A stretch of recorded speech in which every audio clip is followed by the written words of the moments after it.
and I'm going to let him tell us a little more about his background. Nigel, welcome to Late Night in the Midlands. How are you, sir? Hi, hi, good. Oh, good. I know Yeah, it's very late where you are. I appreciate you yeah. taking out the time to be with us. Where exactly are you? Plymouth in the United Kingdom. So, where the Pilgrim Fathers took off from. So, it's got quite a few connections with the United States. And actually, I'm quite close to Dartmoor, which is only a mile or two away, which is a sort of famous spot for UFOs and ghostly sightings. So I've not actually seen any myself there, but even going back to the First World War, there were sightings over the moors, and the Admiralty was worried that there might be a phantom airship deployed by the Germans spying out the countryside over Dartmoor, but like a lot of the phantom airship sightings of that period, nothing solid was found. It's mainly witness testimony and rumours, really. So I suppose it was one way, people just thought there were wartime rumours and were largely forgotten about until people like myself and Granville Oldroyd and David Clarke in Britain started going through the Public Record Office files, where there's stacks and stacks of reports of sightings of airships throughout the United Kingdom. Quite a lot in the First World War, which I'm currently looking at for a future book, but also before the war in 1909 there were quite a lot of sightings in Britain, in the United States at the end of that year, and in Australia and New Zealand as well. So in that year in particular, it was almost like a worldwide scare about objects in the sky, really.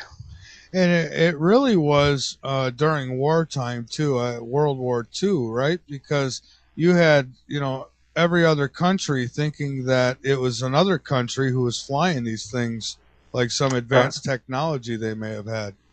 yeah, Foo Fighters, as they became known, were often reported by air crews over Europe, and I think also in the Pacific as well.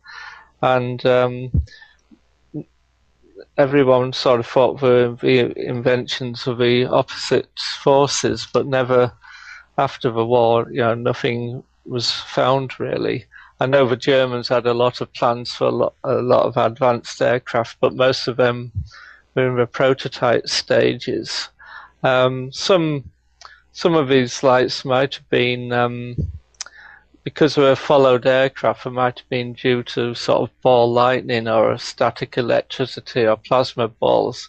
That's one possibility, which again is an explanation for sort of UFO sightings today as well. That there might be a rare form of plasma or ball lightning. I But see. So now, what were these ghost rockets? So these were actually probably UFOs then, and people just thought that they were rockets. Am I getting that right? yeah, mainly after the war, ghost rockets were seen over Scandinavia, and in particular, often they were rockets that seemed to land in lakes, and people speculated that it were Russian tests using V1 and V2 captured rockets. But there again, there's never any solid evidence. I think they're still trying to search for any evidence for the remains of these craft in lakes, but so far none have ever been discovered. So in a way, Canifano's sighting in 1947 of flying saucers was just something. It wasn't too rare an event, really. It's just that the name flying saucer um, sort of sparked off everyone's imagination, and it gave a good sort of umbrella term for anything strange seen in the skies. So in a way, if Kenneth Arnold hadn't described what he saw as flying saucers, people probably wouldn't have gone back into the files to look for these events. They would have just been forgotten about. Absolutely. And so now, have you ever seen a UFO yourself? No, I've only seen odd lights in the sky, but I think most people do. But you can't really. It's hard to pin down, Right. what it might be really, because there's so many things a light in the sky can be. Once I did see something that looked really convincing until I could hear the sound of its engines, and it turned out to be one of these advertising airships, which was flying at night and looked really impressive about a mile or so away. But as it got closer, you could hear the engines, and then it came a lot closer, and you could tell, that it was a terrestrial craft. I think that's a problem. If you see something at a distance, you can never quite determine what it is.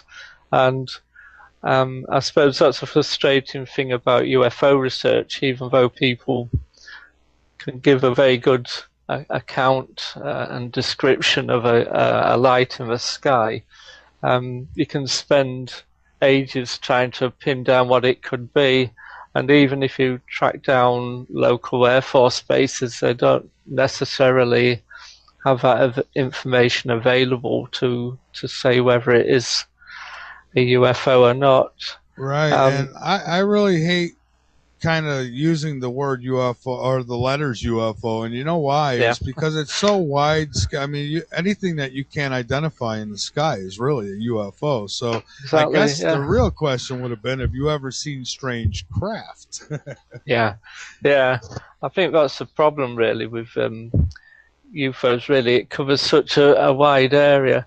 I think that's why people were attracted to studying alien abduction cases in the sort of 1980s, when the subject really took off, because then you could actually pin it down to something that's, either extraterrestrial or something solid or not.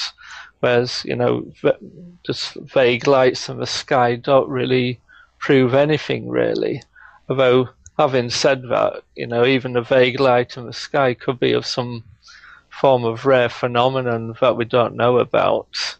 So, it can't be totally ignored, but it's something that's really hard to track down. Whereas I think studying high strangeness cases, particularly abduction cases, is an avenue that people have gone down, because at least they think they can get hold of evidence. But obviously that area has its own problems, whereas lights in the sky, you have to study sort of meteorology and astronomy and sort of more scientific areas. With alien abductions, you got to study more about human psychology and understanding how hypnotic regression works. So it's more a person-centered subject rather than a sort of hard science, nuts and bolts sort of aspect of lights in the sky. Yeah, and, see, I've had the whole lights in the sky sighting where I couldn't tell either way, but I've had 3 significant sightings. One in particular was a disc-shaped object. I mean, it looked like something that came right out of the Jetsons. Right. If you ever see, yeah, it did. I mean, it had a bubble on top, a bubble on the bottom, and it was like there was just a disc in between those two. It was like somebody put a disc, and cut a ball in half and put. Right. That's exactly what it looked like. And I seen it through a pair of binoculars, so I got a close up on it. At first, I thought it was a kid's balloon floating up there. Right. And once I got the binoculars out and looked at this thing, I says, "Holy cow, that's a dish!" And I couldn't see who was driving. I mean, it was all metallic. I mean, even the bubbles on it were metallic, and it was playing around with me, like hiding behind a cloud, coming back out, and then finally it took off across the sky, and I mean it went fast. Right. Yeah, I think that's something about some lights in the sky do seem to act in an intelligent fashion and respond to people signaling to them, or even I think people have tried telepathy and thought about what whether it should move left or right, and it has moved left or right as I've thought about it. So in a way, it is quite that shows up some of the complexities of the subject. Really, like someone like myself, I haven't really seen anything convincing. Here's stories from people like you who have seen something really incredible. And I think even some skeptics have seen things that they can't explain, and they kind of sort of brush it under the carpet and think, well, even if I can't really pin down the explanation, there must be some rational answer to it somewhere. Sometimes people think it could be secret aircraft being tested, like at Area 51, where they've obviously tested U-2 aircraft and advanced spy planes. And I think often you read that they claim that like 50% of UFO sightings reported in the 50s and 60s were down to the activity of U-2 spy aircraft being operated. But that only covers the United States and forgets the fact that worldwide UFO sightings are made every day. So in a way, it's difficult to explain why UFOs are seen throughout the world and over, literally hundreds of years. I was going to say, don't you find that the oldest accounts of UFOs are probably the best because at least, I mean, it would seem that at that time, like back in the 30s, the 40s, and 50s, that they didn't have the technology like that. At least we don't think they did. Yeah, I think it's difficult, really, because that was one idea I had for actually investigating old cases like the ones in 1909, in that, we didn't have rockets or satellites and jet aircraft, so there was not too much technology to confuse people. But on the other hand, even in 1909, there was people were sending up kites with candles attached and lights, and people could also, like these Chinese lanterns, some people could launch them as well. And also there were a few aircraft around.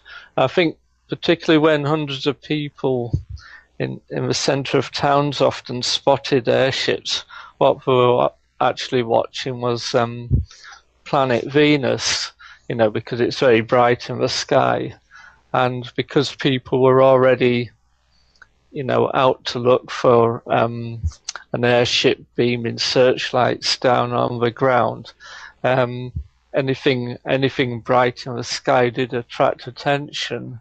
And having said that, though, there are quite a few really interesting cases, like during the 1909 wave, a man came across a landed object on the top of a Kefali mountain, and it had a basket and a balloon or some sort of envelope above the basket, and two men jumped inside the basket, and the aircraft flew away immediately, and it beamed down lights. So it's almost like a close encounter of a third kind incident that we have nowadays.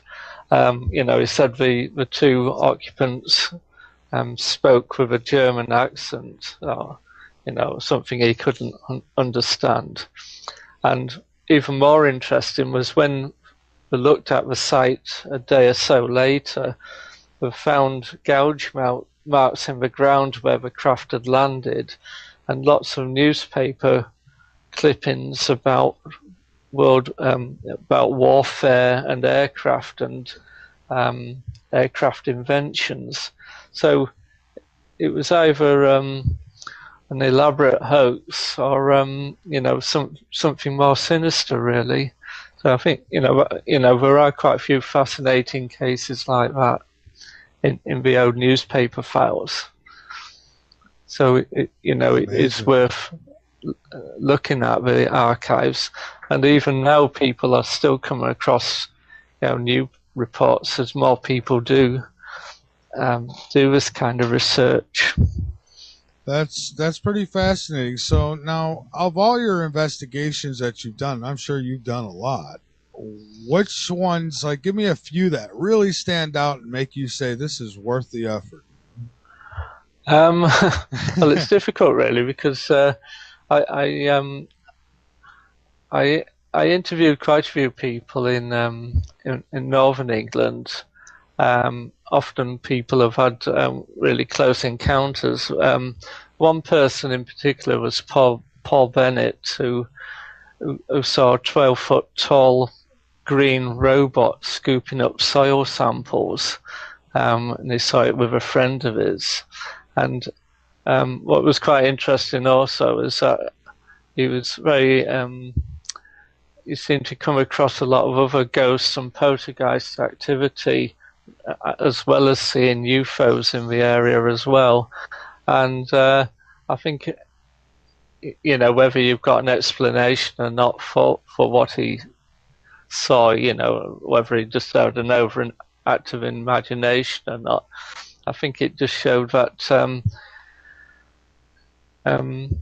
things are more complex than that. Really, it's quite interesting that is still believes in what he saw even many years later. Well, that's incredible, And now you mentioned the balls of light that people can't identify a lot of times, but they make intelligent movements, and even seems like they're communicating, like blinking back at them and stuff. Well, yeah. Have you had any cases of, I don't know, something maybe the size of a couple football fields that looked like just pure energy, but it was intelligent and flying through? Because I also seen that, and it came right over my place, and I'll tell you, it was flying probably about 85 feet from the ground. I mean, I could have probably threw a rock at it, and it was bright fluorescent orange, and it was a real brilliant color, and it just went floating through the sky like it was no one's business. And I'm wondering, have you had a lot of reports like that? Because I never heard of stuff like that until I seen it. All right. I know in the early 1970s, in the town where I lived, a place called Scunthorpe, there was quite a few sightings of people seeing balls of orange light flying through the sky. And in fact, my own grandmother saw one of these orange lights, which nobody really got to explain. And then I think also in the 1970s, probably about 1977, about the time Spielberg's Close Encounters of the Third Kind film came out, I interviewed a couple who had been driving down a small country lane when this huge ball of light came closer and closer to their car, and inside it seemed to have like a moving creature inside it. The light sort of cast it into a sort of dark silhouette. It kind of looked like a sort of Bigfoot creature, and that seemed to be at the center of this large glowing object that seemed to fill, because it was a country lane with like hedges either side, it seemed to fill the whole of the road. And of course they kind of drove off quite quickly, and it seemed to be following them. And it's funny, I spoke to somebody about a year or two later who lived a few miles from that site, and he said there'd been quite a few legends and stories of ghosts in that same lane. But when I interviewed the people, they weren't aware of anything like that. So I think it just shows certain areas seem to attract, this sort of activity. I suppose that brings up another theory that was muted quite a while ago now, but it kind of comes in and out of favour, and that's the geophysical theory that energy in rocks causes releases energy into the atmosphere to cause large glowing balls of light in the atmosphere. But that's only been tested on a small basis, and is still quite controversial, really. Right, but what about the ones that, like here in the United States, they had the Phoenix Lights, and there you had a huge craft and it had lights on it. So, I mean, I'd like to see these scientists explain those things away. Yeah, yeah.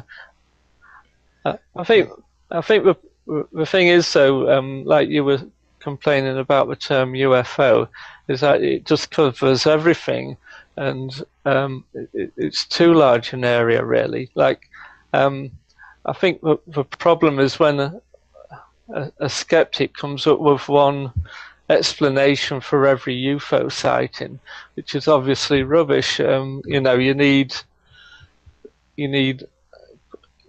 even if you're utterly skeptical, you need 20 or 30 different explanations, really, just to cover the main groups of sightings that people make.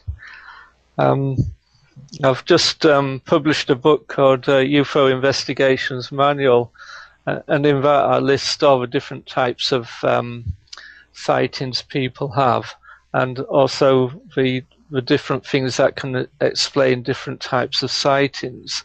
So in a way, it's handy as a UFO researcher to actually pin down the most obvious explanations, and then at least when you've dismissed any of those sort of explanations, then you've got something worth investigating in more detail.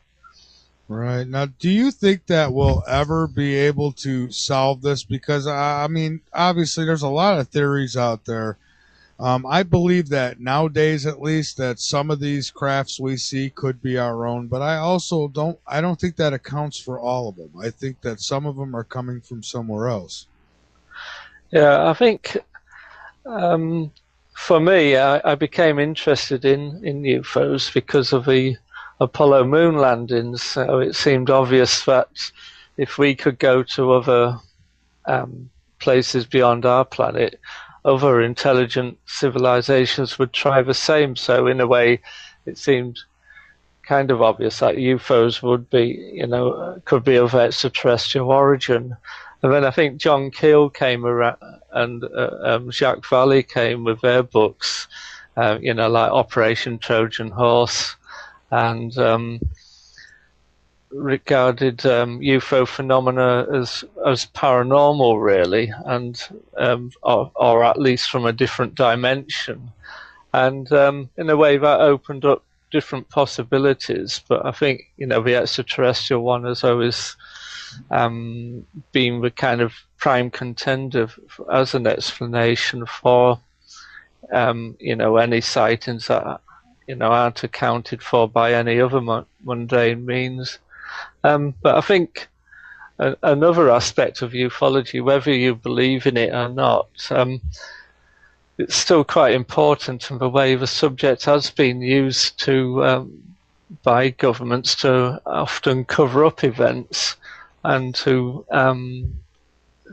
hide things, so that if something said, "Oh, that's just a UFO sighting," journalists shy away from it, and it becomes a sort of a laughing stock. So people can dismiss things, and then secret operations can go on under the cloak of UFOs, really. So that's quite an interesting area of the subject. Yeah, that's very true. Obviously they would, if they do something like, I don't know, launch some experimental craft or maybe even a missile or something like that. Well, we don't Yeah, know what that was. Must have been a UFO. And yeah, you're yeah, right. All the media puts their pens away and walks the other way. yeah, yeah. Because we could accidentally crash a sort of experimental rocket or something near a school, and if I said it was, made it top secret, and then I'd spread UFO stories, it would sort of um, it would reduce it to ridicule, really, and no serious journalist would really touch it. And I think that's so. In a way, I think it has been used, in that role. I think in the British Rendlesham Forest incident, people have often speculated whether the UFO angle was hyped to hide some event like that at the United States Air Force Base. But there again, there's quite a, as with most UFO incidents, there's never any black and white to it. There's usually, as the years go on, these sort of cases sort of evolve and become more complex, really, rather than easier to solve and become more complex to solve. Yeah, they sure do. Nigel, hold on with me for a moment. We've got to take a quick break, and when we come in is my guest, and we're talking UFOs. And you're welcome to call in if you'd like. Not going to give out the number again. It's on the website if you need it. But do get over to the website, www.latenightinthemidlands.com. Become a member, be informed. Please inform others. All right. So, Nigel, we are back. And now, do you have a website, book, got a Facebook page? Why don't you throw some of that information out at people before we go any further? All right, I've got a Facebook page called UFO Investigations Manual, which is just devoted to this book I've got published by Haynes. In Britain, Haynes publish manuals for cars, really, and have kind of branched out into doing manuals for all sorts of different subjects. So this UFO Investigations Manual originally began life as something like an instruction manual for UFO investigators, but I decided really to have that as a sort of an appendix for supplying people with information about how to investigate cases and go sky watching, and rather concentrate more of it as a kind of review of a subject from the earliest sightings and from the 1890s right up to the present day, and to look at how official investigations took place after 1947 in the United States and Britain, several other countries, because it's quite exciting now in the fact that most countries are beginning to put all their old archives online for people to be able to access them and read them. Particularly the American data. There's so much online now that actually there's so much too much information on there, like with the Project Blue Book material. There's just literally thousands of pages, but it's quite fascinating stuff, really, particularly if you want to kind of reinvestigate specific cases. It's quite handy to look at the archive material and just to see, just the different types of sightings they got. I think the only thing with most official archives, including Blue Book, is they tended to just get the kind of more normal, lights in the sky type of cases, and they kind of shied away from anything like Close Encounters of a Third Kind or abduction cases or anything of that nature. partly because they probably thought they were too fantastic, and on the other hand, partly because people probably wouldn't want to report them to an official agency, really. And often you find people, even with UFO investigators, don't really want to say too much about a sighting they have until they kind of trust an investigator, and then they might tell them more about their sighting than they originally tell you. So so there was quite a lot of material around for people to kind of do internet research, and then to go out and actually do their own further research, and actually perhaps check out people and interview people as well.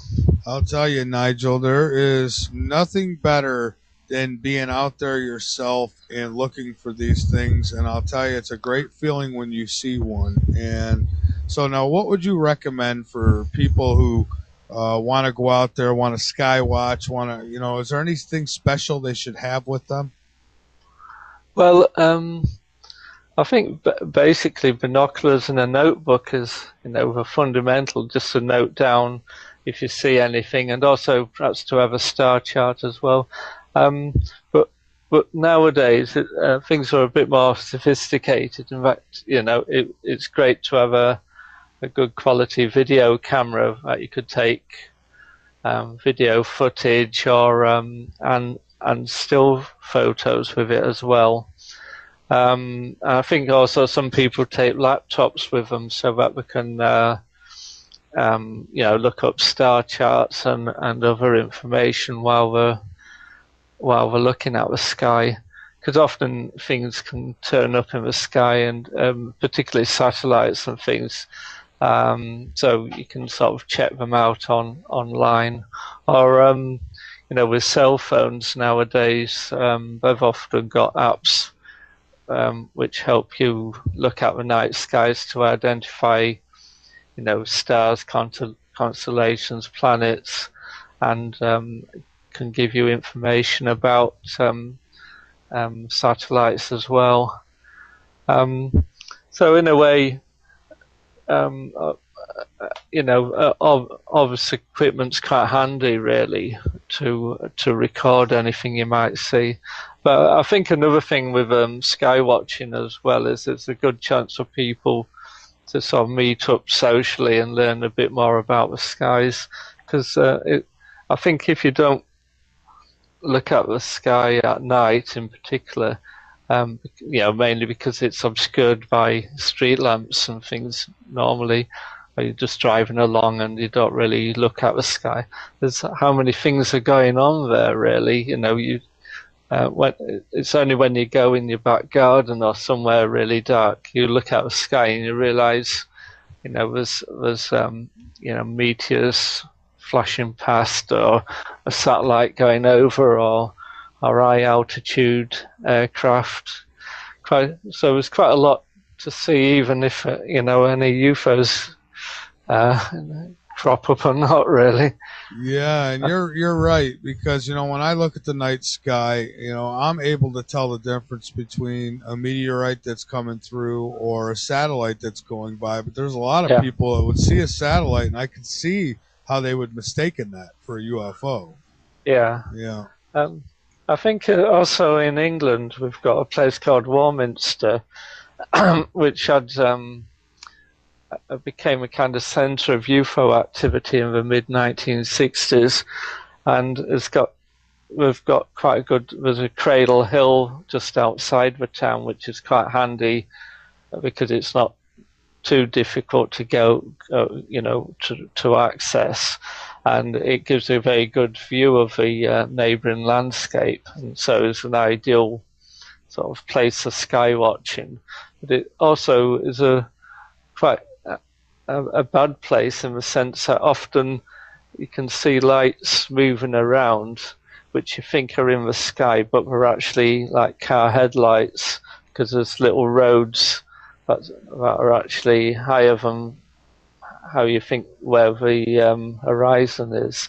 So, and I suppose that's, in a way, you have to know the environment where you're watching, really, because often a lot of things on the ground can cause you to mistake, especially lights from cars or traffic signals and things like that can seem quite weird, especially, if it's dark and it's foggy or rainy or clouds, because even the moon can look as if it's moving quite fast in the sky if there's clouds moving past it, because you get the optical illusion that the moon's moving rather than the clouds. So, and often, the moon and planets can cause people, particularly if they're driving in cars, to think that they're following them. Yeah. I remember when I was a kid, I used to ask my mother, "Why is the moon following us?" Yeah. Also, it's funny because when you're driving along, even if you're going along roads that you think are quite straight, the moon actually moves quite a lot about. It seems to move about a lot in the sky, but it's really yourself that's moving around a lot in the sky, on the ground, So and so I think some people have, seen what we think are UFOs following them when it's really something like a very bright star or even the moon in the right circumstances. Often, though, in the cold light of day, you often think, oh, how could anyone, mistake the moon for a UFO landing in their back garden? But often, if something happens in the middle of the night or you're driving late at night and you're tired, it heightens your sense of fear and anxiety, and that can help feed any concerns about something strange in the sky. It's same in wartime. People are more sensitive to anything unusual going on, so people were more likely to report seeing strange events in the sky. Or like in the case of Britain in the First World War, a lot of people thought that people were driving around in motor cars signaling to airships, to show them where to go and things like that. So, there's quite a lot of concern about anything strange activities really going on. Strange. Now, speaking of the moon, have you noticed anything strange with the moon? I've had people reporting to me that it seems like it's tilted or something, like it's not right. All right. Well, actually, it was. I think it was a full moon last night. I think actually no. This morning I was out quite early, and the moon looked quite full and on the horizon. So it did look quite spooky because it was quite, it was very bright, and there was a lot of dark clouds surrounding it. But I haven't heard anything about it tilting like that, but I think people have seen odd flashes of light on the lunar surface, which have been subject to a lot of controversy. But nobody's really, I don't think anyone's really pinned down what those events are. So I think even somewhere like the moon can sort of be worth looking at, and from that point of view. Yeah, when I was 16 years old, I remember walking onto there was a park called Mendon Ponds, and I went to this park at night. We went there late. Shouldn't even really been in there, but we went anyways. And there was an astronomy group that was set up by the water, and they had fascinating telescopes, nice big telescopes. And he says, "Hey kid, come here, you want to look through this?" And I looked through and I saw Jupiter, and Right. I was just totally amazed. I mean, it was like I was standing right in front of it. All right. Just fascinating. Yeah, I think that's the thing though with something like ufology though, because it covers so many things. It can take you into or out of an interest in astronomy, really, or human psychology, or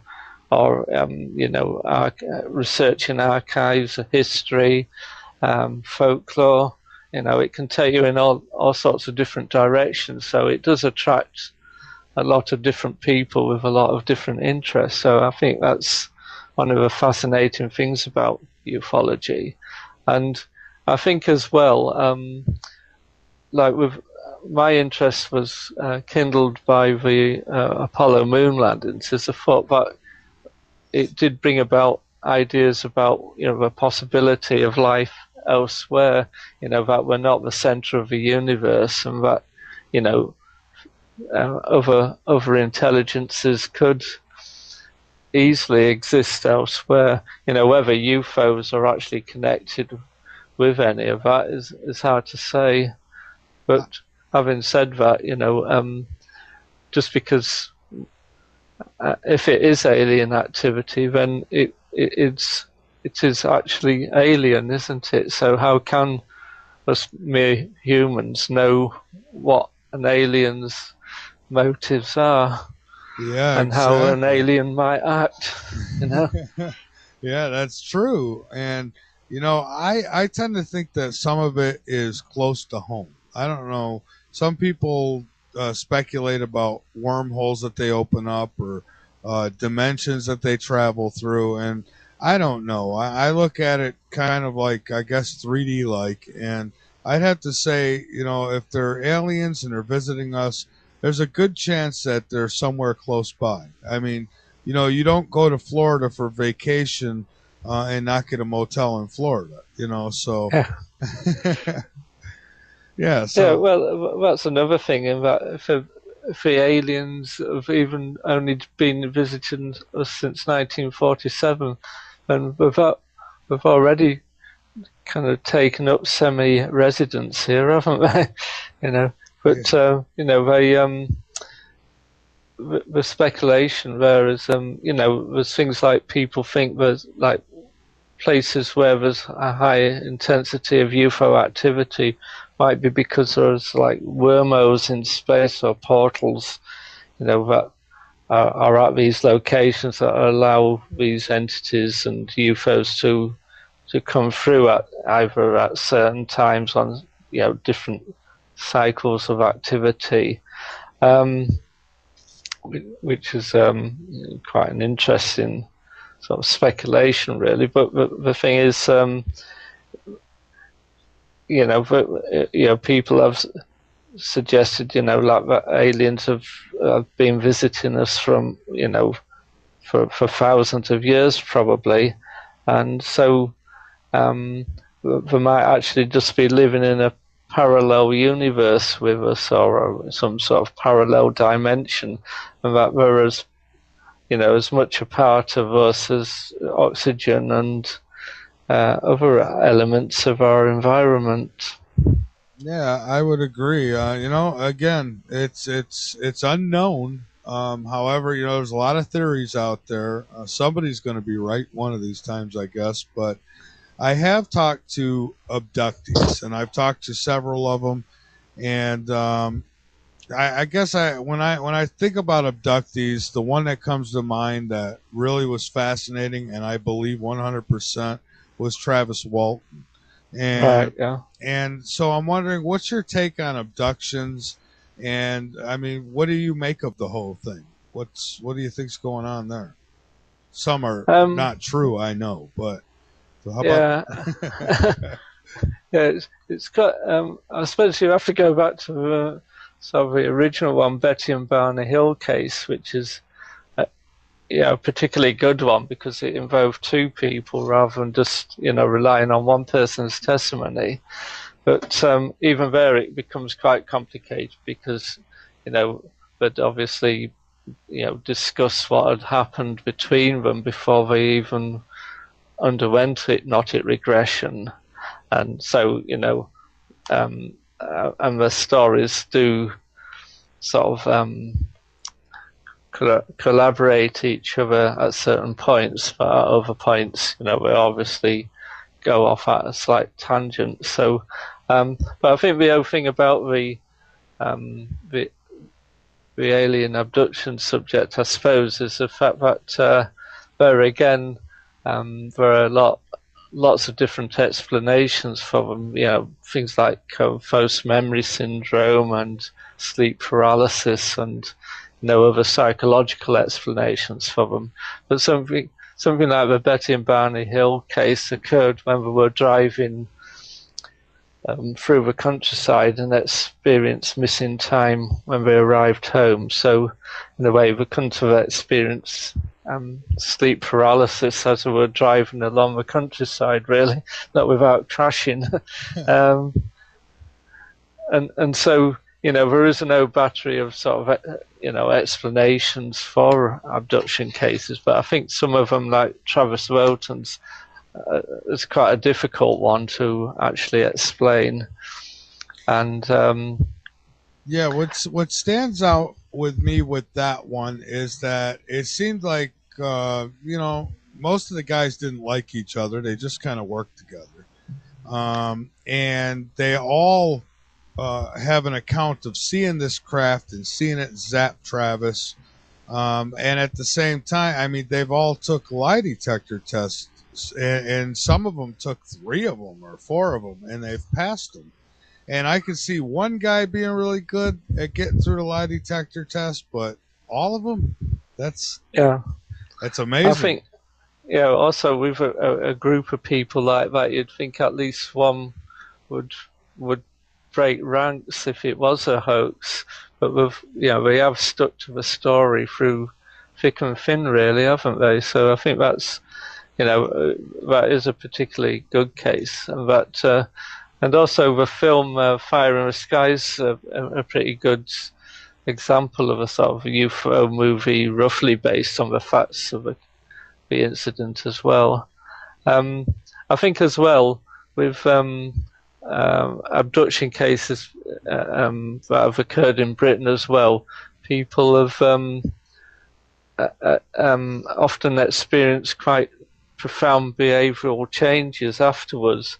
They've become vegetarians, or have wanted to be healthier and wanted to take part in animal rights campaigns and charitable works, and have become more spiritual in general. So, whatever the catalyst for that case, for the incident, it has profoundly changed people's, behaviour and outlook on life. I think I suppose if you look at it from some more sceptical point of view, some people think that perhaps what's occurred, and this goes back to the geophysical explanation, is that people have interacted with some sort of plasma ball or something that's affected the mind and also created a kind of false memory of an abduction, but also created changes in their brain, really. So so that doesn't invoke real aliens, but it does evoke something exotic that's interacting with our brains, I suppose you'd say. So so I think the whole abduction field is sort of quite still. It's probably not as big as it was in the sort of 80s and 90s, but I think probably because there hasn't really been a really good case that's been made public in the last sort of 2 or 3 years, really. A lot of the cases now go back to the 80s and 90s. So, I suppose if somebody like Whitley Strieber came along now, it would perhaps rekindle the subject.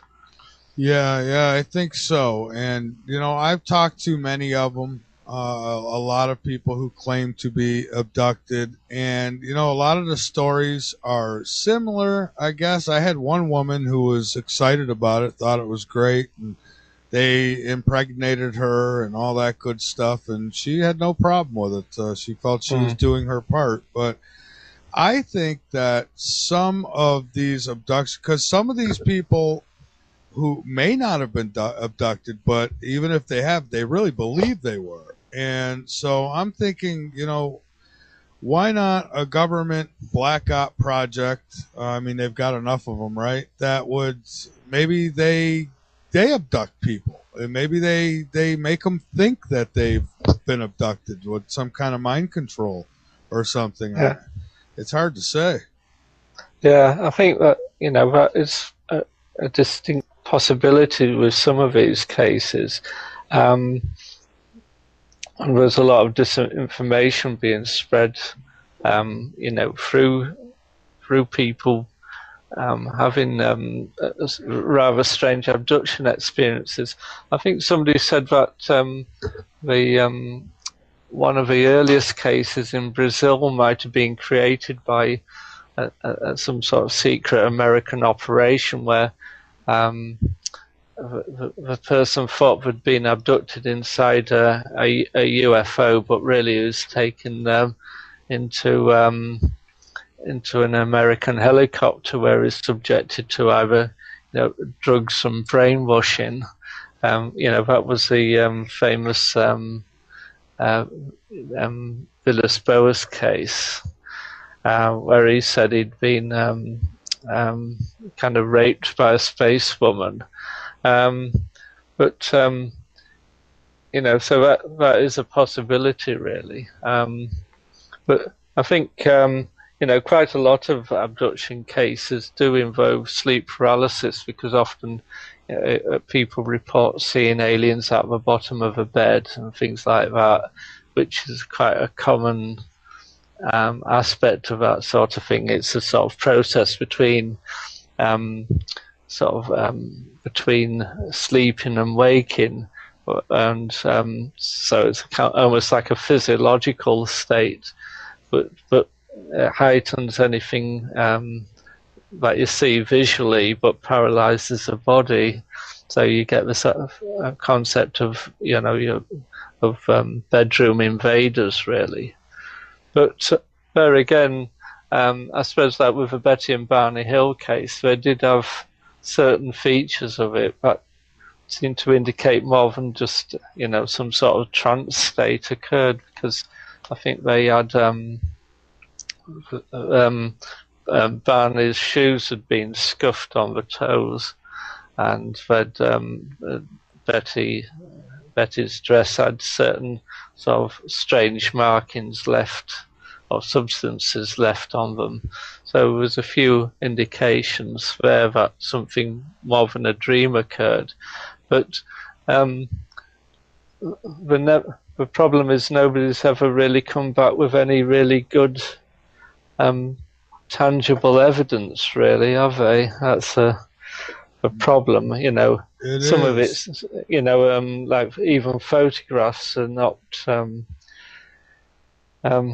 The problem with UFO photographs, they're either too blurry or they look too much like they're being photoshopped. So you're never quite happy with either of them, are you? Yeah, and it's really hard when you look at pictures on the internet, because you never know if somebody did Photoshop it. And if you're not a professional with photos, like I'm not, I look at it and I go, well, if this was real, that'd be fantastic. But is it? Yeah. There's some great clips on YouTube of different sort of UFOs, but some are just, like I say, some just obviously are computer generated or quite cleverly faked ones. I think there's a particular one in Italy that looks really good, but some people think it might be some kind of remote controlled craft, really, that's just filmed from a distance. And I think the problem there is you can combine a sort of model that's filmed in an environment, then you can still edit aspects of it later to make it look even more impressive.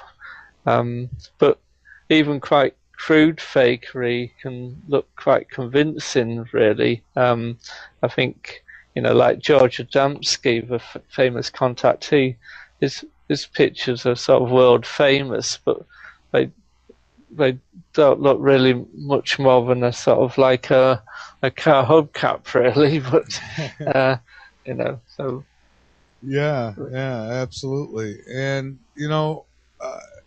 the Jerusalem UFO. Now, I'm sure you've seen that video, right?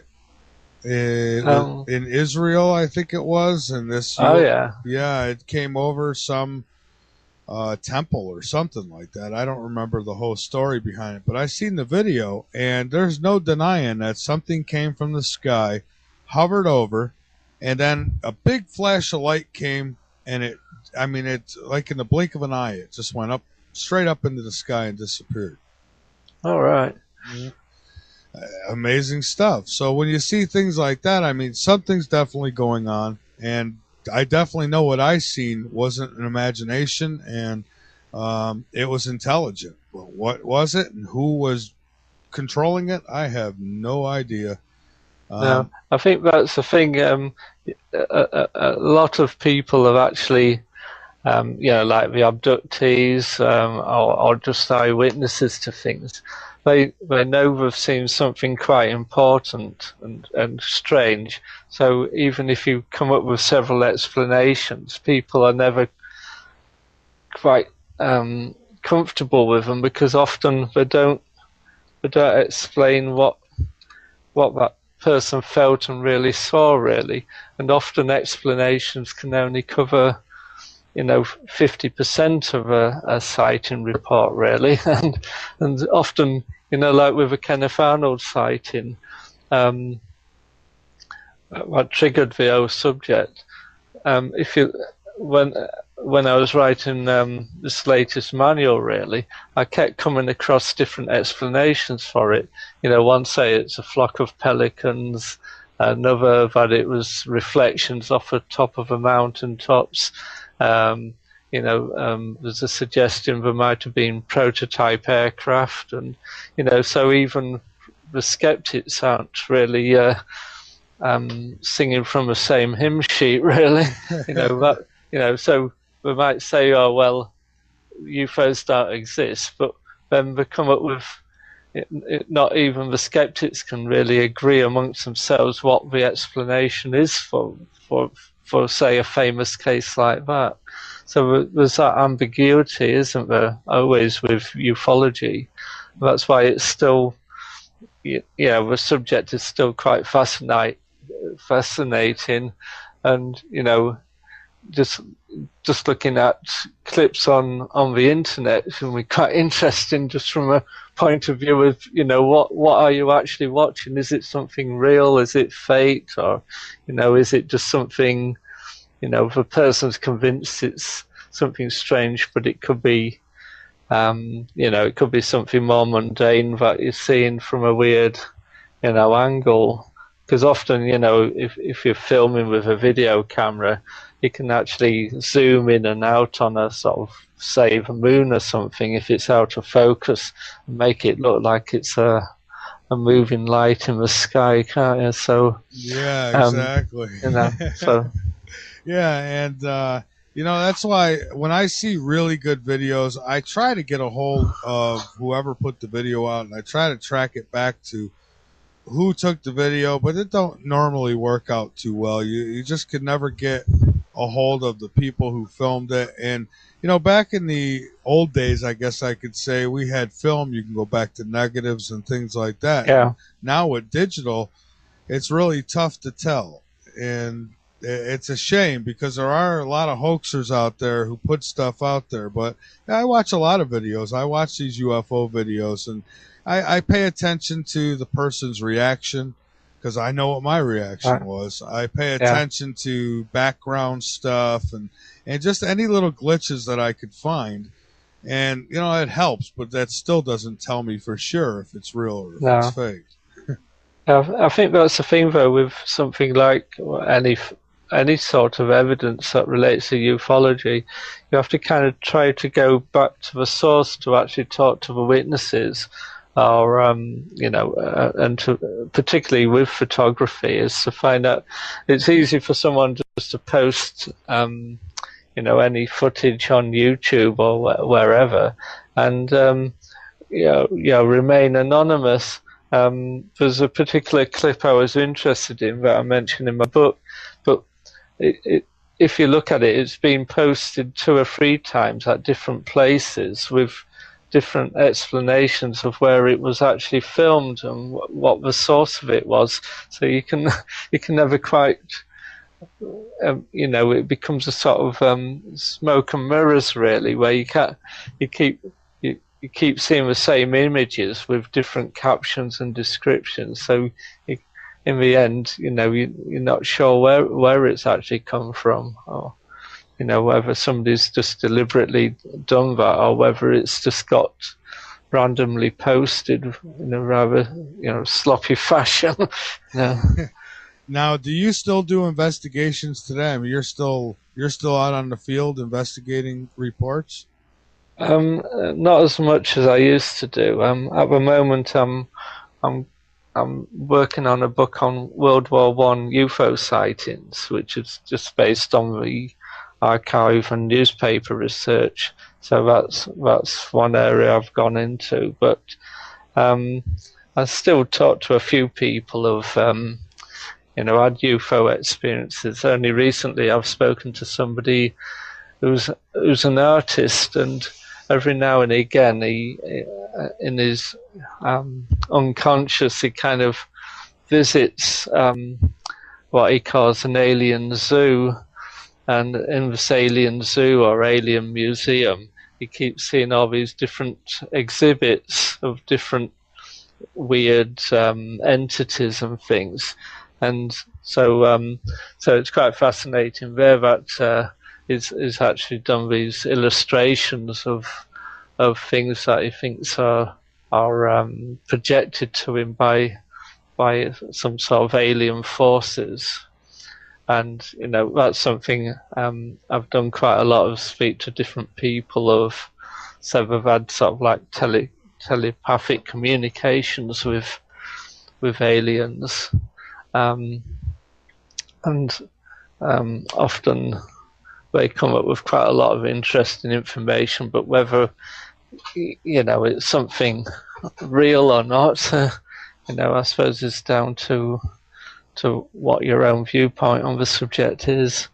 But it's just an interesting area because people like abductees in particular are really convinced by what they've experienced, and to them it's often more realistic than real life in terms of their encounter and the influence on them.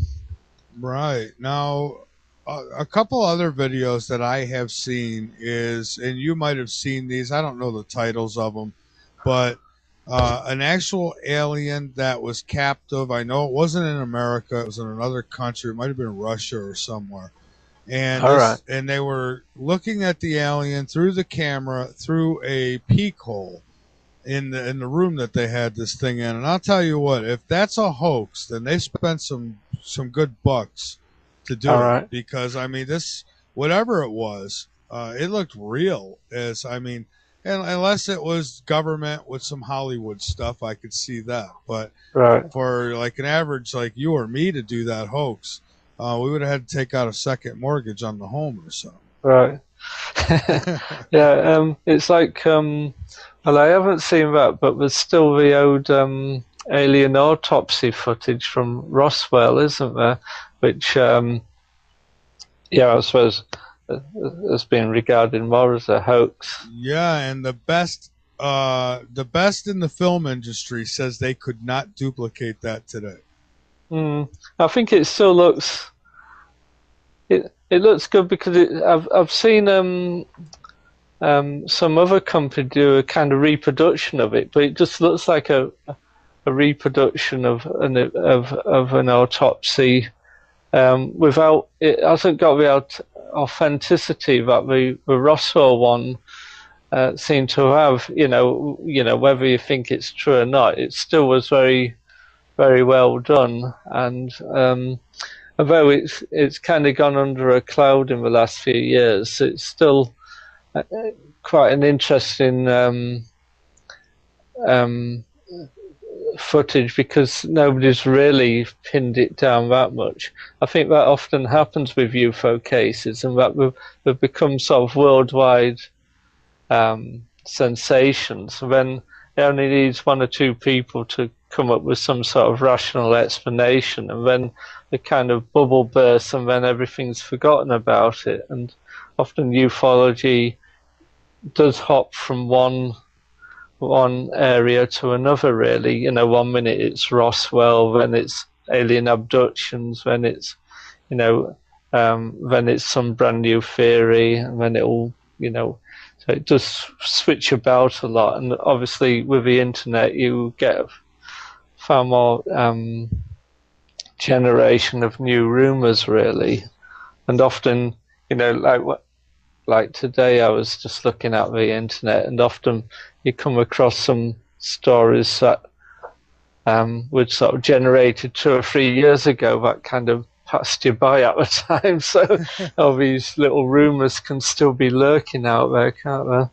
Yeah, they certainly can. And now I wonder, and I'm convinced that we know a hell of a lot more, but if our governments would release, I mean, you can get Freedom of Information Act stuff, but it always comes back with black lines smudged through it.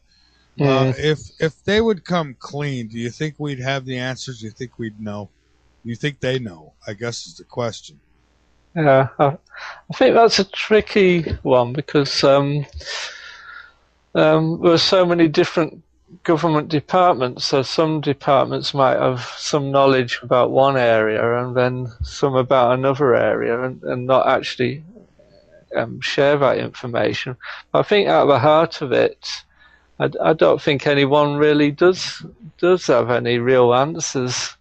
I think it's one of these subjects that has proved really elusive for most governments, really. Certainly the British government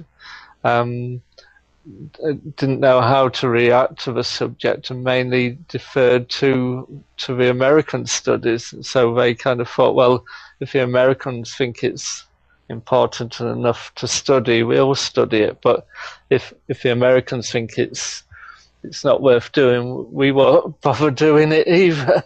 And I think also with economics, really, being able to justify spending a lot of money on such investigations is very difficult to justify. What I find frustrating, though, is particularly with the British archives, is that most of the material is just full of letters from people and very few proper investigations into cases. I think a lot of amateur ufologists have done far more detailed investigations than a lot of government so-called studies. But Project Blue Book did do a lot more investigation than the British ever did. But there again, you never know. A lot of material in the British files was sort of routinely destroyed. And I think one thing is that people think, well, we're only releasing files that they want us to see, and there's probably there could be other levels of secrecy where they're never going to release it to us. So and who can tell, really? If something's top secret, then by its very definition, it's top secret, isn't it? Right. And and as far as the money goes, I mean, I'm sure you've heard our president has a limitless credit card. He just keeps spending. But and they do spend a lot of money on black projects that we don't know about that have to do with space and whatever's out there. And, I just wonder how much they know. However, I have heard people who speculate that the aliens are working with the government. And I would ask this, 'cause it's something that just dawned on me, really. If that's the case, then why do we send military fighter jets to go after these things? Oh, yeah, that's a good point, really. Why bother trying to shoot down something the origin of it in the first place? I think as well the problem is if the United is it just the United States government who's in league with them, or is it all governments? And then, or which ones are included and which ones aren't included? It would be quite a complex web of conspiracy there, which would be very difficult to maintain. I think this is an argument about UFO crash cases, and that the United States could cover up UFO crash cases if it just only occurred in the United States, but they do randomly occur, throughout the world, really. And if there was something more to it, the US wouldn't be able to suppress this information unless the aliens wanted them to, So it just it gets quite complicated there. But like you say, why would the Americans have, risk sending pilots after UFOs if they already knew where they came from? Because there's a famous case of Thomas Mantle who crashed and got killed because he was trying to chase a UFO. Yeah, I don't think that even, if I was in the military and I was in a fighter jet and I was ordered to go after this thing, I don't think I would. I think I'd have to say no because, first off, you're not going to catch it. And second off, if you do get anywhere near it, it's going to shut you down. Yeah, exactly. It just dropped from the sky like a stone. Yeah, I'd have to land and say, all right, the guy giving me the orders, I tell him, hop on in, you can come with me. We'll both go after it. Hang on with me again, Nigel. We've got one more break here for you, and then we'll come back. They're out there, Nigel. They're out there.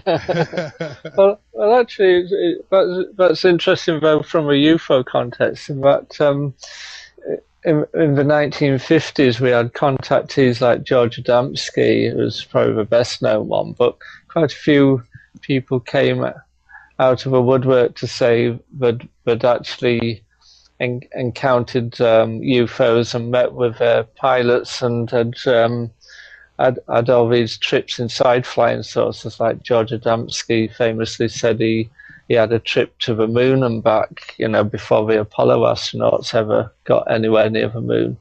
And some of these contactees set up their own sort of UFO cults with themselves out their head, and did a bit something like Jose did, like Scientology basically is based on a cult believing in sort of space aliens as the main originators.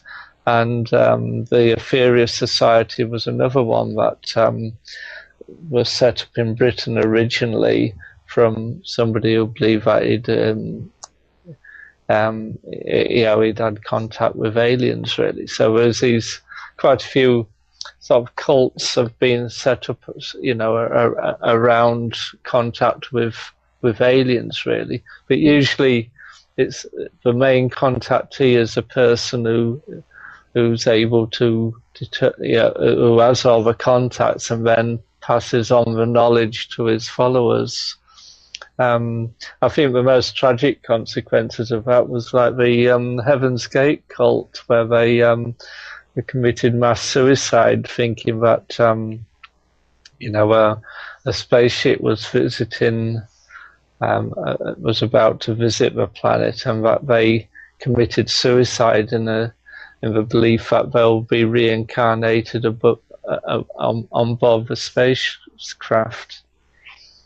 So Yeah, and when it comes to guys like Jose and what they do, I mean, this guy had, I mean, he had something like, I want to say over 100,000 followers, and I'm thinking, how do you brainwash that many people into just, worshiping a man who's got needle tracks in his arm?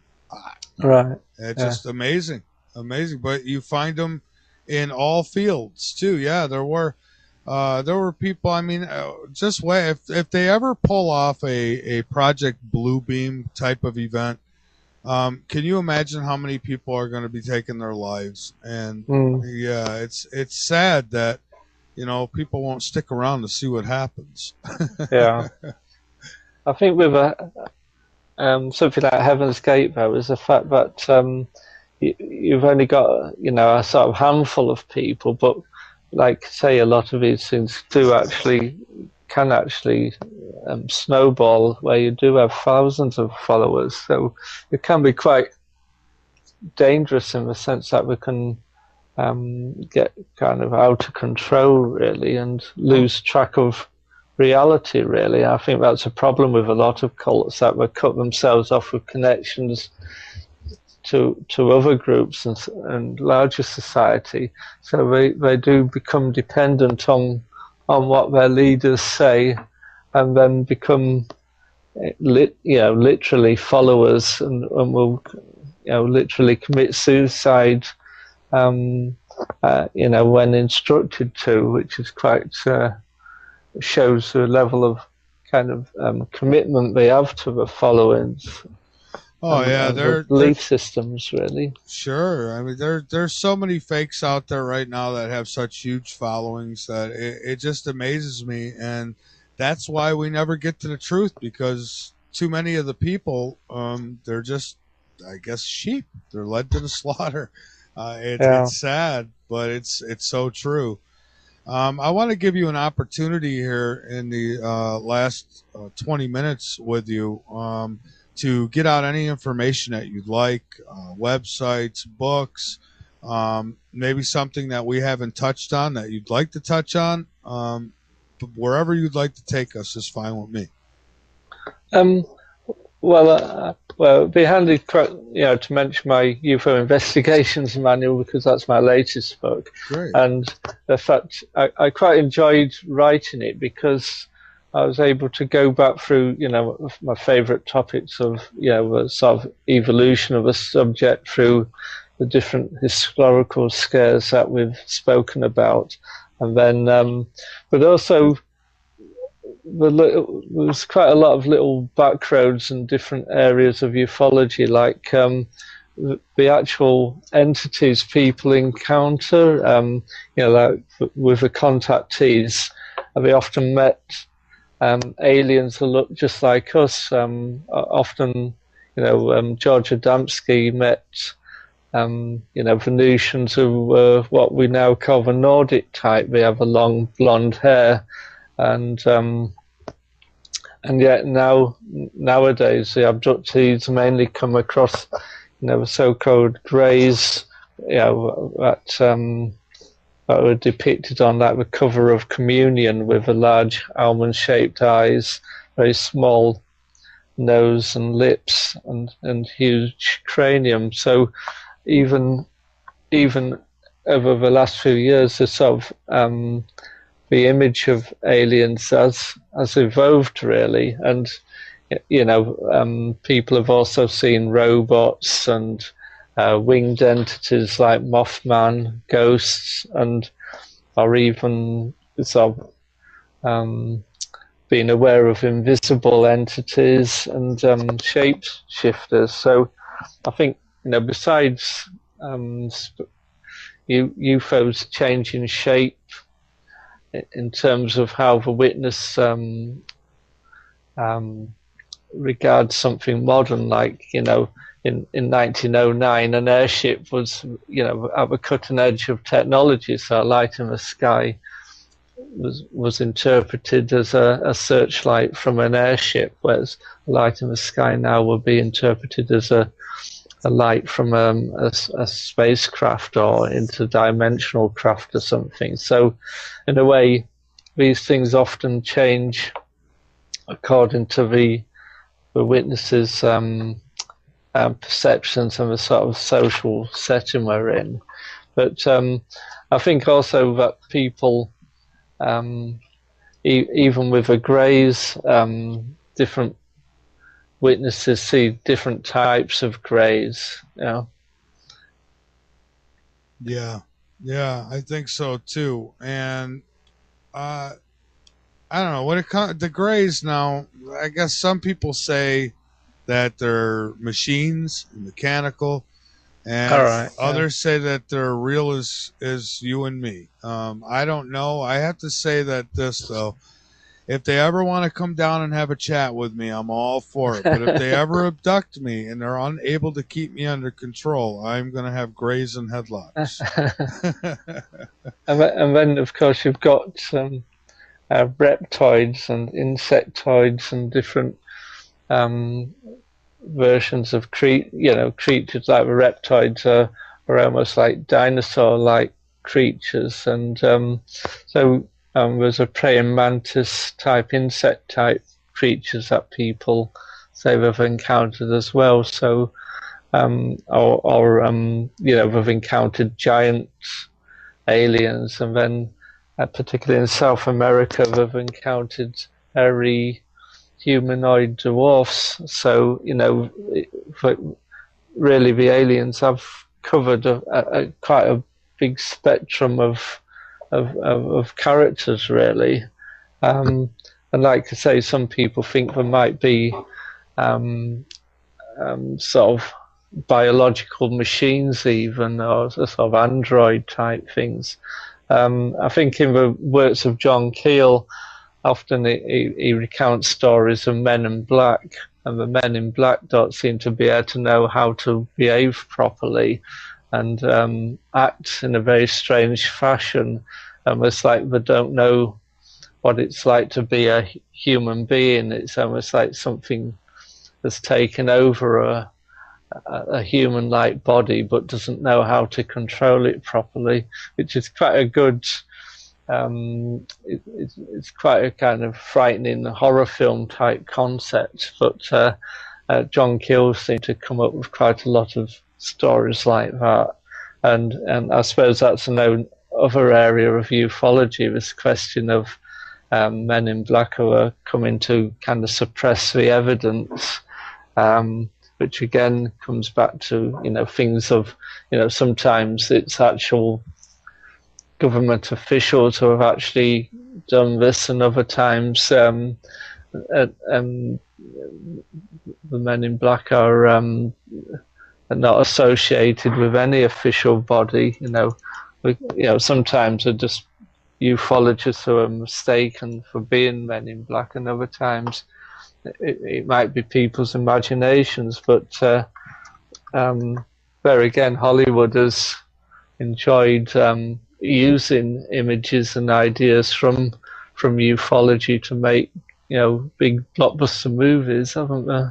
So yeah, so the Men in Black, that I've always been curious about that also.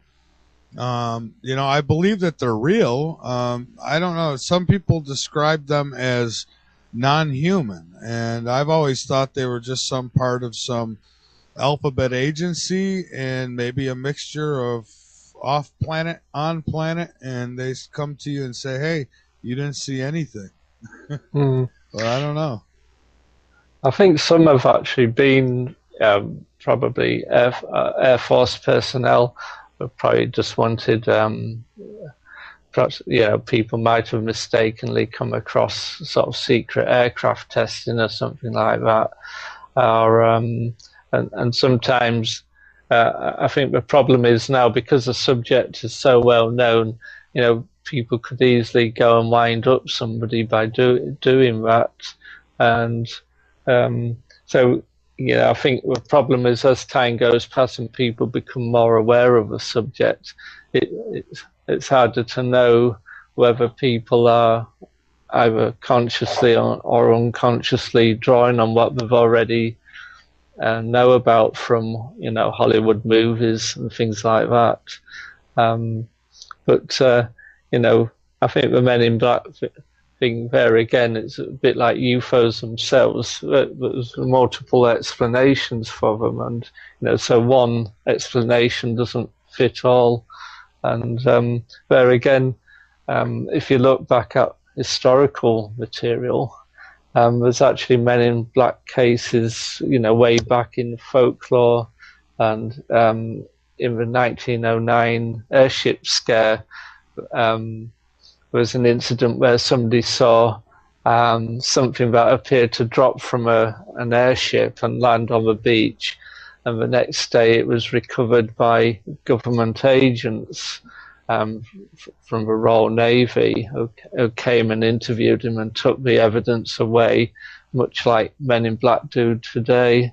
And in the end, what was dropped on the beach was actually something quite mundane, really. So it did have a sort of explanation to it. But even if you go back in time, you see that was sort of like shady goings on, or people encountering, Men in Black are kind of like a modern, almost manifestation of the devil, aren't they? It's sort of like they're kind of mysterious, and they always seem to drive around in brand new ancient cars. If that's not a contradiction, but yeah, sort of pristine Buicks or whatever. Yeah, absolutely. And I think that, for me anyways, I think there's enough evidence to say that we have been visited. You can go back to even scriptures, whether it be biblical or otherwise. I mean, there's all kinds of stuff, little artifacts, and you think, how would they have known anything? You see these cave drawings too. I mean, this is the example I always use. If I just came to you and you told me, well, draw me an elephant, and I've never seen an elephant before, how would I draw it? So I think that they've had to have seen these things in order to be carving them on cave walls, and even making I've seen little figurines that looked like astronauts. I mean, all right, yeah. Yeah, so that's amazing stuff. And I think that there's enough evidence to say that something funny went on here, and it wasn't human. Yeah, it's very possible, because I think in ancient caves found in Europe, there are quite a few illustrations that sort of indicate, UFO-like craft and alien beings depicted on them, and also they're in really inaccessible tunnels and things. So we obviously made an effort to record these subjects. Without it, we had to sort of actually go a long distance and use quite a lot of skill to create these works. But I think that's I think in a way we've got a human desire to sort of iron out facts and just have a sort of I don't know, a consensus view of how history or and science occurs. But there's often these little enigmas that are sort of blips that cause you to think outside the common theories, and to possibly change ideas as well. Because I think often science likes looking at certain areas that that they can develop and understand. But there's so much of science. Scientists don't know everything. It's just as we still don't know everything about our own planet. New species and things are always being discovered virtually every day. So there's still lots more for us to discover. So what we assume to be our knowledge of the universe now, in 20 years' time, will be totally different due to new discoveries, really. So it's like this whole thing about exoplanets. It's only, say, 20 years ago, people could only speculate about them.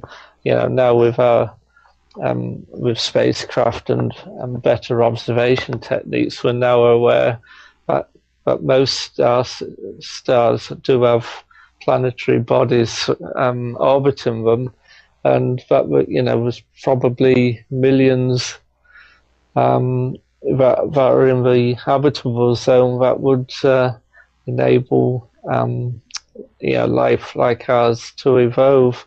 So, just given that fact means that alien existence is far more probable than people thought only a few decades ago. Yeah, absolutely. We have come a long ways. I mean, we've got rovers on Mars, even though we don't always get to see the real pictures, I think. But that's a theory because I can't prove that. But I'm sure, I'm sure that there's more than meets the eye up there. I've seen pictures of pyramids and things like that, and from some people that I really trust. So, but then you never know; it could be anything. But I do have some questions from the chat here. One asks, let's see, somebody asks if I could ask you about gray aliens and using a portal. Do you know anything about that? Gray aliens and a portal. He says, I heard when you use portal, you die and reappear on the other side. Something is not same. You are not the same person. You have the memories, but something is not the same. I'm trying to read this. Can you ask, please? So I guess gray aliens and portals, and what do you know about it? That sounds something like the concept of teleportation, where you can sort of almost instantly transfer yourself from here to another location. So I think science fiction writers have speculated if you could take a teleportation booth to, say, Jupiter, then you'd be able to instantly teleport yourself to Jupiter and back here again. So in a way, to explore the universe, you could just keep sending out teleportation booths further and further away from your home planet, and then you could regularly visit wherever the outer edges of discovery were. And that sort of idea suggests that when you're teleported, you'd actually be a different entity to how you were when you set off. So you'd not be certain whether you'd actually have the same consciousness and be the same person if you were teleported. But I think the other thing there is as mainly referring to portals as sort of almost like gateways between here and other dimensions, and where greys or UFOs come through, almost like there's a sort of leak, or like I say, a gateway between other realms. Yeah, absolutely. Oh, that sort of answers it. I don't know. It's one of these things where how could you know unless you've been in one, right? Yeah, exactly. Yeah, so I've had, I don't know, you've probably heard of him, but I've had a gentleman on by the name of Andrew Bishago who claims to have been part of a secret space program, Pegasus Project, I believe it's called, or Project Pegasus rather. And he says that as a young boy that he was teleported along with other children, and they were teleported to places like Mars and even through time. And I'll tell you, when you talk to the guy, he really believes what he's telling you, and he's a lawyer on top of that. So it's I all I can say is that he believes it. Actually, it reminds me of the Philadelphia experiment as well, where a ship was meant to have been teleported and oh yeah, returned. The Philadelphia project, right? Is that it? The Philadelphia experiment, I think. Yeah. Now there's something that's kind of crazy. I heard that men were actually melted right into the ship when it reappeared, or what have you. We're gonna have to do another. I haven't done a show on that in a long time. Yeah, I think that would be a good one because again, that brings up. Yeah, I think it's always turned up in sort of UFO type books as well, and it sort of brings us back to the idea of whether it kind of. I think there's some idea it might have gone into a different dimension and back out again. But and there's all these stories about how it affected the crew. But but there's all these little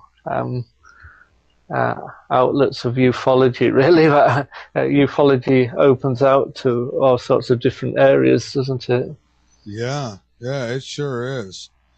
Well, Nigel, we're down to about the last 4 or 5 minutes here with you, and I want to again give you an opportunity to plug anything that you like. I do want to say I appreciate having you on the show tonight. I know that it is crazy hours of the morning for you, and I do appreciate it. And Max, I'm going to throw any links that you send me. That you have sent me, I'll put up on the links page for you and keep them there. And I would like to have you back in the future, but you'll need to get rested up. Yeah, I think I need a bit of sleep now. Otherwise, I'll start seeing the aliens myself.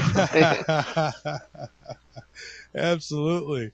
So, any links you want to get out there? I know, like Facebook and things like that. Go right ahead. Well, yeah, like I say, you can look me up on Facebook and on my UFO Investigations Manual page. Also, the book's on Amazon as well, so if anyone wants to click onto Amazon, we can always look it up on that. Like I say, I'm quite pleased with the book because part of the hardest part of it was, besides just researching and putting all the information in, was collecting all the illustrations and photographs for it. And Janet Board at the 40 Picture Library helped a lot there by sourcing lots of really good pictures. And I think that always helps with any type of book, doesn't it? And I think with ufology, it's quite a visual subject, and it was quite nice sort of discovering some quite good pictures of everything from sort of goblins and will-o'-the-wisps to cattle mutilation pictures and pictures of Betty and Barney Hill. So I think for me it's quite a good way of kind of summarizing the whole subject in one volume and putting in lots of references, particularly web references, because I think if somebody reads this book, I'm hoping they'll be inspired to look up more information. Really, I think the thing is, if you sort of randomly Google for information on the internet, you kind of get lost in a sea of all sorts of weird websites. So in a way, I'm hoping my book will steer people on a more steady course, and where we can sort of not get too lost down the different little side routes of ufology, really. Well, what I like is that you seem like a guy to me that gives the facts, and you don't try to stretch it out and say no, this is how it is. You admit that here's the facts. This is what I found, and nobody knows. No, but I think as well, I don't really want to be a dogmatic skeptic. I think I like to take a skeptical approach, really, because I think with a subject like this, you really need to sort of be critical. But I think you can be overcritical to the point where you say, well, what's the worth? Why investigate it? They don't exist in the first place. So to me, that's just blind obedience to. That's as blind as saying I believe in UFOs without having a shred of evidence that way either. At least somebody can believe in UFOs if they've seen one themselves. At least they've got a justification for believing it. But I think for somebody just to say, it's a ridiculous subject. I don't believe it. It's not worth investigating. Well, I think that's just a route to ignorance, really. And I think, programs like yours are great for, however outlandish people's ideas are. At least we can express them, and then people can make their own minds up. I think that's all we can all do, really, is go by our own and standards and evaluate things. That's right. Absolutely. Well, Nigel, thank you so much for being here tonight. I have really enjoyed this conversation with you. Yeah. And now you get yourself some rest. And I'm one of your friends on Facebook now, so I'll be checking in with you. Yeah. Great. Thanks a lot, then. All right. Thank you, Nigel. Yeah. Bye. We'll talk to you again soon. Good night. Yeah. Okay, everybody. That's Nigel Watson, and I've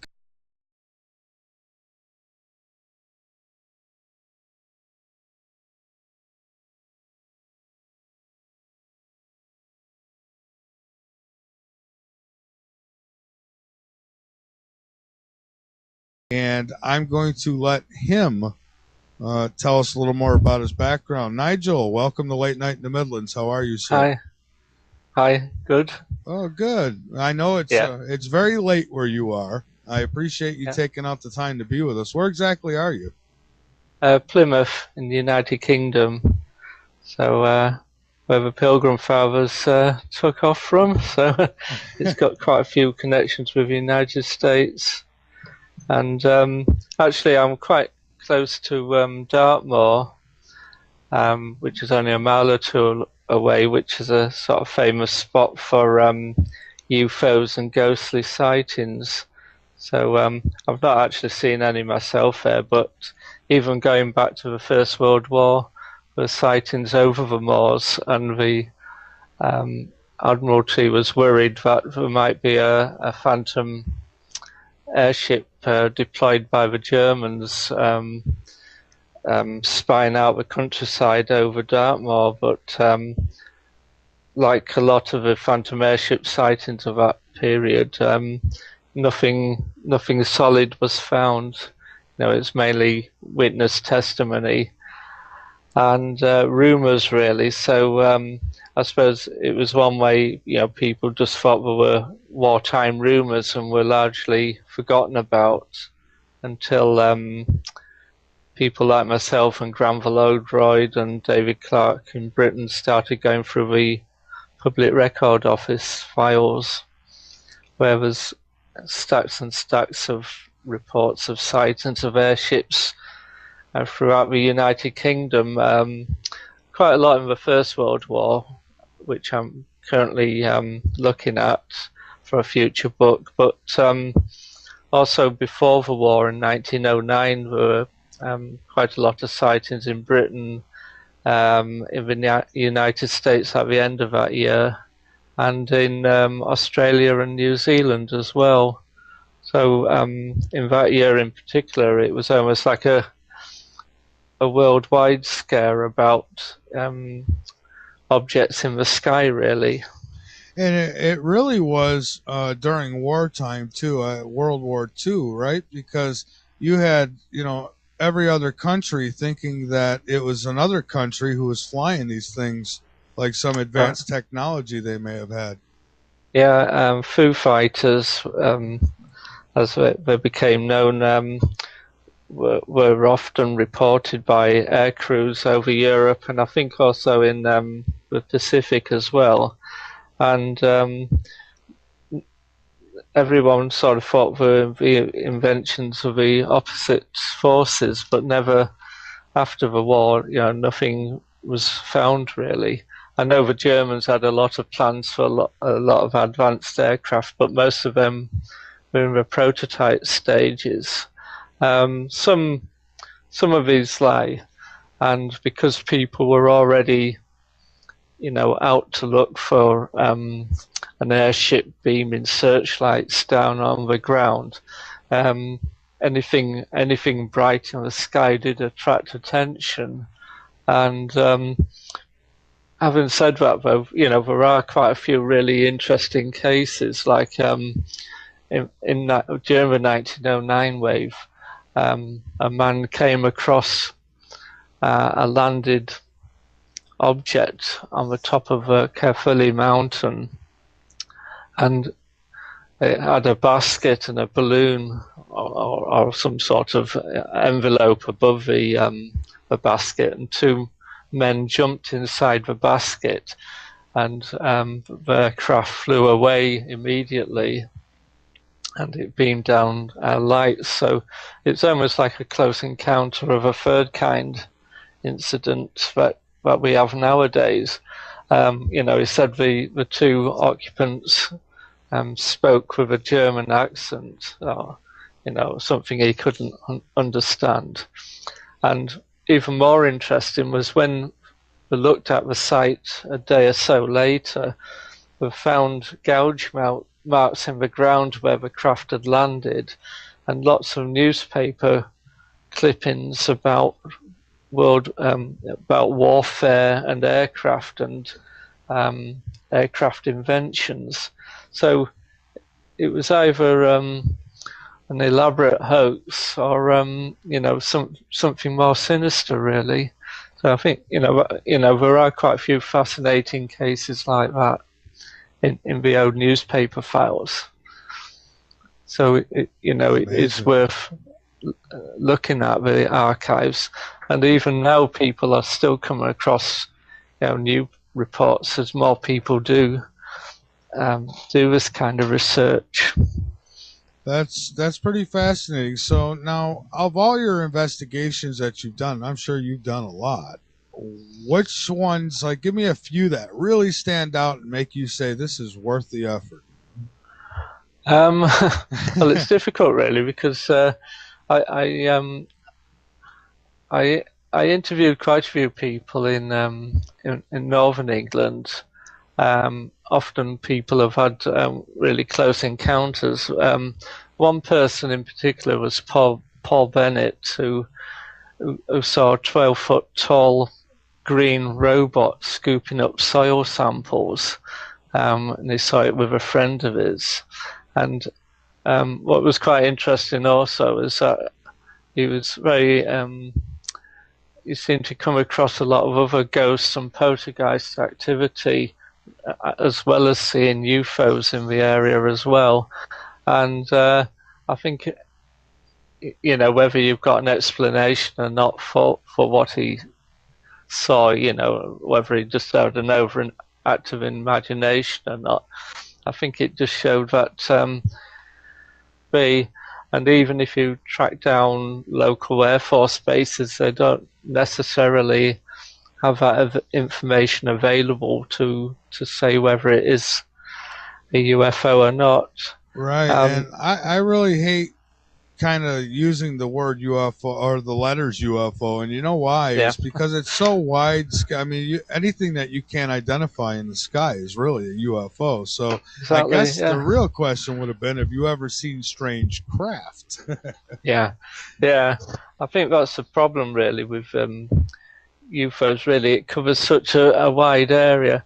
I think that's why people were attracted to studying alien abduction cases in the sort of 1980s when the subject really took off, because then you could actually pin it down to something that's, either extraterrestrial or something solid or not. Whereas, just vague lights in the sky don't really prove anything really. Although, having said that, even a vague light in the sky could be of some form of rare phenomenon that we don't know about. So, it can't be totally ignored, but it's something that's really hard to track down. Whereas I think studying high strangeness cases, particularly abduction cases, is an avenue that people have gone down, because at least I think they can get hold of evidence. But obviously that area has its own problems, whereas lights in the sky, you have to study sort of meteorology and astronomy and sort of more scientific areas, with alien abduction. She got to study more about human psychology and understanding how hypnotic regression works. So it's more a person-centered subject rather than a sort of hard science, nuts and bolts sort of aspect of lights in the sky. Yeah, And see, I've had the whole lights in the sky sighting where I couldn't tell either way, but I've had three significant sightings. One in particular was a disc-shaped object. I mean, it looked like something that came right out of the Jetsons. I don't know if you ever see. Yeah, it did. I mean, it had a bubble on top, a bubble on the bottom, and it was like there was just a disc in between those two. It was like somebody put a disc, and cut a ball in half, and put. Right. That's exactly what it looked like. And I seen it through a pair of binoculars, so I got a close up on it. At first, I thought it was a kid's balloon floating up there.